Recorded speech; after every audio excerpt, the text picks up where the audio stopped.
Let's talk about the Lindsey Oil Refinery. That is in Lincolnshire, as I said. The company that owns it, Prax, the Prax Group, basically has closed or is going into administration, is going to close the company down. Well, let's go straight to someone whose job is at risk for this. Is it Andrew Smith? Is that right, Andrew? Dave Smith. Dave Smith, sorry, wrong name. Well, Dave, sorry to hear about your troubles. Well, tell us exactly what's happened in the last couple of weeks. What's gone down? So this only happened in the last 3 weeks. So on the last day of last month, we were told that the company had gone insolvent, and the refinery therefore was naturally in a lot of danger. So the company, so the refinery has been up for sale, and we've been told there's no viable bidders for the whole refinery. So that puts an awful amount of jobs at risk of redundancy. But my bone of contention with everything personally is that we've had 3 weeks to sell the refinery. You know, any homeowner will know you can't sell a house in 3 months, you know, or buy a house in 3 months, let alone a multi-million-pound refinery. So they put it up for sale 3 weeks ago. That was yeah. So it was owned under Prax until the end of last month, and the liquidators have been in and put it up for sale. And after 3 weeks, they've said the bidding is closed. That is it. Oh dear. And what did you do there, Dave? I'm an operator on the plant. So 425 people could lose their jobs here. Or more than that. So that number figured is purely just Prax employees. There are roughly 1,000 people that go through the turnstiles at that refinery every single day. So there's more contractors that work there. That is their permanent place of work. You know, scaffolders, laggers, that kind of thing.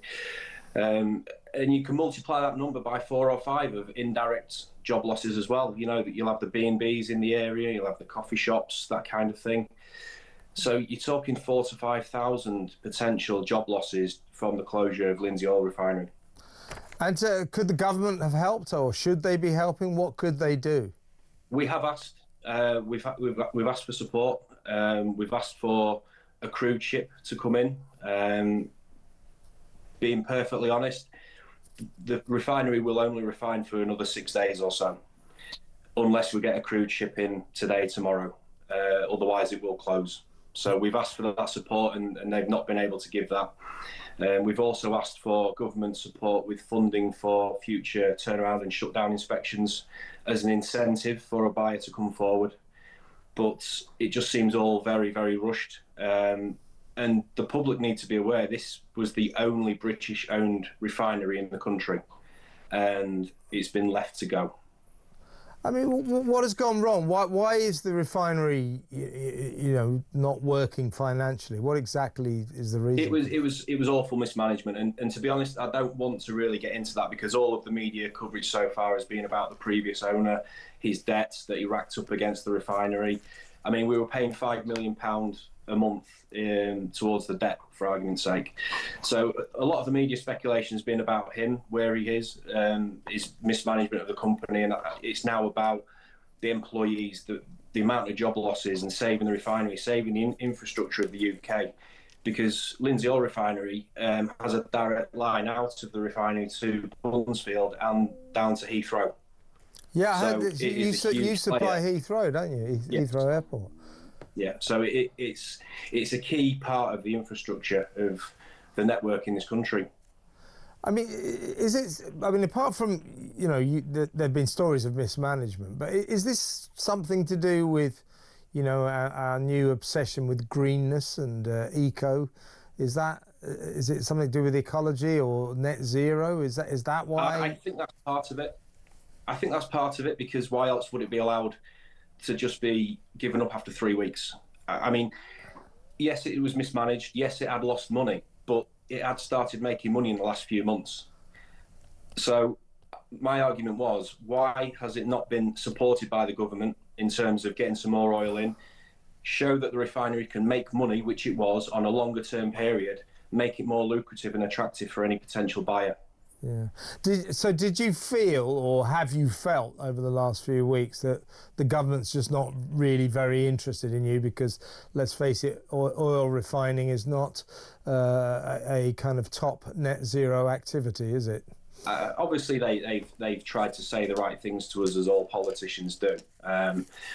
And the one thing they did say, which is absolutely true, is that oil is still around, and it will be around in your lifetime, my lifetime, and beyond. The need is there.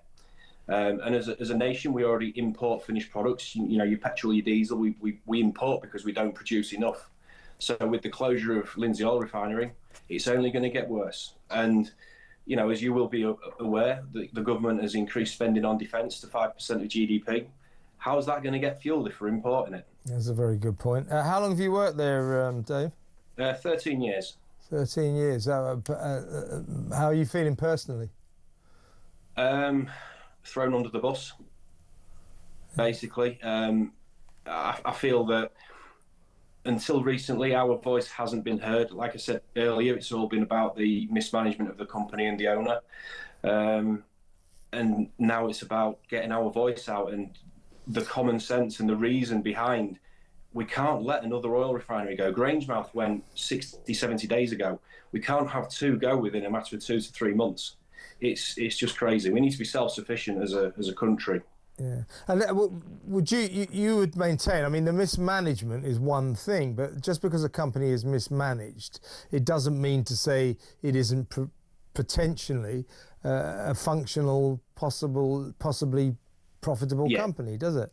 The liquidators told us that it is a viable company, so it has the potential and would make money if the right person came along and invested. It'd be doing okay. So for them to say that, for us to be making money, and we were given 3 weeks to find a buyer, it just seems to me that there is a hidden agenda here as to why the refinery has been let to shut down. What are the big towns around there, Dave? So Grimsby's the main one. You've got Scunthorpe, Lincoln, Hull, Doncaster. So I mean, this is a lot of people to lose their livelihood, isn't it? More than 1,000 people, yeah? Yeah, it's one of the biggest employers in the area, and it's just going to absolutely decimate the local economy. I don't see it coming back if Lindsey Oil Refinery closes. I think you're going to lose a lot of workers who are going to move out of the area to find jobs elsewhere, and it just seems a real shame. And there's no need for it. It can be helped, it can be saved. The country needs it. Yes, there is a transition to going green, but this transition is off a cliff edge. You know, it's not a gradual thing. I think we'd all agree that at some point as a world we need to go greener, you know, and oil isn't going to be around forever, but you can't just cut the supply off instantly like this, because we still need it. Whether Lindsey Oil Refinery is saved or not, the demand will be exactly the same tomorrow and the following day. But do you sense then, I mean, have you sensed over the past few weeks that there's a kind of cultural problem here, that this net zero obsessed government was never going to do all that much to help an oil refinery? Again, yeah, they say the right things in meetings, but I've always had the feeling that they were never really going to help. And again, because there was maybe a hidden agenda behind everything, and obviously it's well documented that Labour are quite hell-bent on net zero and getting there as quickly as they can, but we're doing it at the detriment of our own economy and local workers and people's lives, and we're going to end up importing finished products from countries that refine it far dirtier than we do. We're one of the greenest countries to refine in the world. Yeah, I know. We're just moving the carbon from us to somewhere else, and then we've got to transport it from there, which is even worse. So have you, at this stage, Dave, got to go in a second, but have you run out of all hope, or is there any small lifeline you can cling on to? We are going to go down kicking and screaming. So yes, there is. I'm hoping there is a lifeline. We are getting the coverage now that we need. We want to put the pressure on the government and make them see the common sense behind this. They cannot let another refinery go. So yes, there is hope, and we will keep fighting until we've exhausted all avenues. All right, Dave, well, we'll keep in touch with you and the best of luck. Thank you so much for talking to us. That's Dave Smith from the Lindsey Oil Refinery up in Lincolnshire. And we will we'll keep in touch with him and find out what's happening there. But it sounds like they're down the chute, which is really sad.